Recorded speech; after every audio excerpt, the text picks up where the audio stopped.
Welcome back to my YouTube channel, mga Kanerds TV.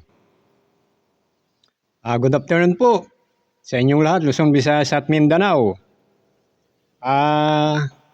Ngayon po ay araw po ng Huwebes at 30 ng July 2026. Binabati din po natin yung mga kababayan po natin ng mga OFW. Hindi po natin nakakalimutan binabati ng mga yan. Sa mga kayo panig ng mundo, sana po ay lagi po kayong ligtas. Ayan, binabati ko rin yung anak ko na nandyan sa Japan. Sana lagi kang mag-iingat ka dyan, anak. Huwag mong kakalimutan na hindi sumamba. Katulad ngayon, Huwebes, araw po ng pagsamba. O yan. Pag-usapan lahat po natin, mga kabayan, ito pong mga kabataan dyan sa Davao, mga kabayan.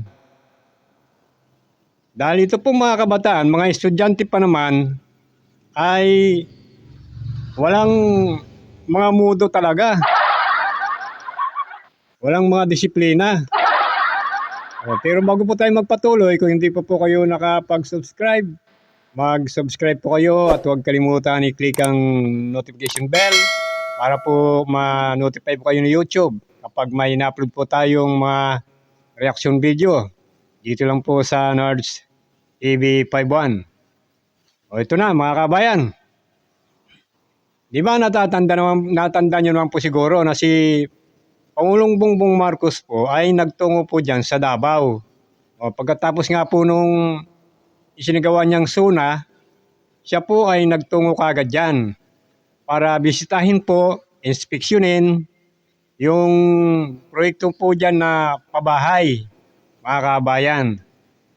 At kita nyo naman po yung mga pabahay niya, grabe, mala kondominyo, mandating, mga kabayan, at napakaganda. Pero mga kabayan, nung siya po ay papalis na dun sa Davao, yun nga, yung mga kabataan na ito, estudyante, kasi po yung kanya pong sinasakyan na chopper ay nandun po sa loob ng eskwelahan ng Kalinan National High School sa Davao City, mga kabayan, nandun sa loob. Ayan. Ito po, panoorin po natin kung paano po siya, pinagsisigawan po siya ng bangag nitong mga estudyanteng mga walang mudo, mga kabayan. Ano bay? Ano bay? Sila gawas na, Ayaw, yung kabay kay... Ganang silpon dapo ko, ayaw dapo sa napanayin pa. Pare, sana, matali na! Upaw! Bangag! Yawa, alam niya, lubuto niya ay! Yawa, alam niya, lubuto niya ay! Hindi, salamin, lubuto. Ay, gagi. Ay, loko. Yawa, alam niya, lubuto niya ay! Kaya dali sila nga, binarin na magkilo sila. Spain naman. Yeah! Yawa mo po taon tana! Baba yun! Yay! Buko yara! Dala, buko! Isa ka ko'y makating, para nga na makita na. Makating, dito dito. Oy! Yay! Yay! Lupan ng mga yawa! Patay ka na ay! Iyo, part. Hello! Hello! Kami, RPG na eh. Oy! Yay! Bye-bye! Ala! Ala, tumpa na! Ala! Wait lang. Woo! Sino na ba?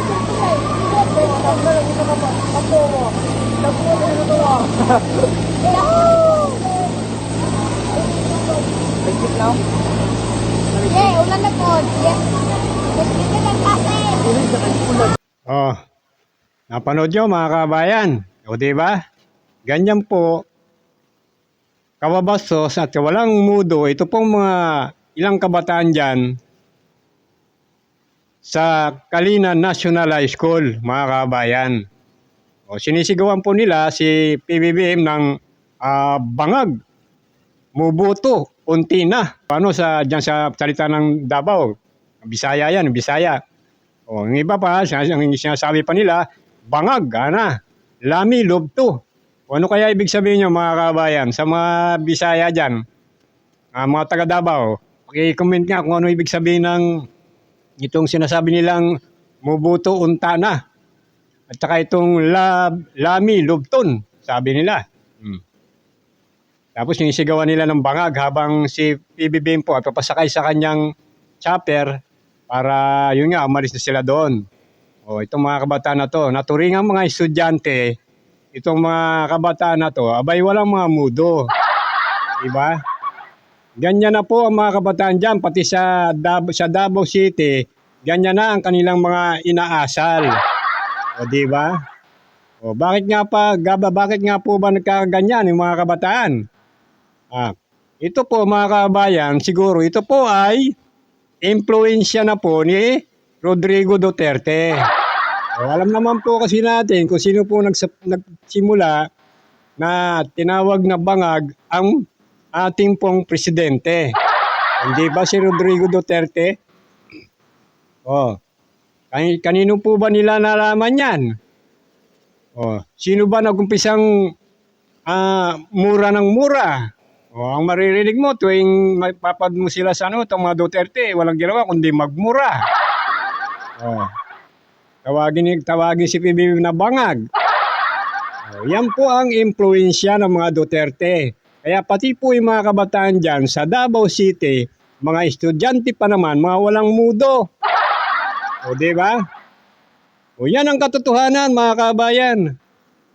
Dahil sa mga Duterte, ang mga kabataan ngayon, mga na rin, mga palamura, mahilig sa gulo.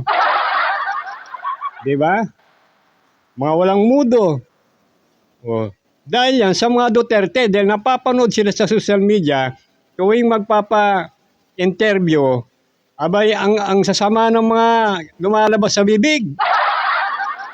O, yan po ang katotohanan dyan. Kaya ganito na po ang nangyari sa mga kabataan ngayon, lalo na dyan sa Davao. O, di ba mga kabayan? O, hanggang dito lang po muna tayo. Muli po, ito po ang Nards TV51.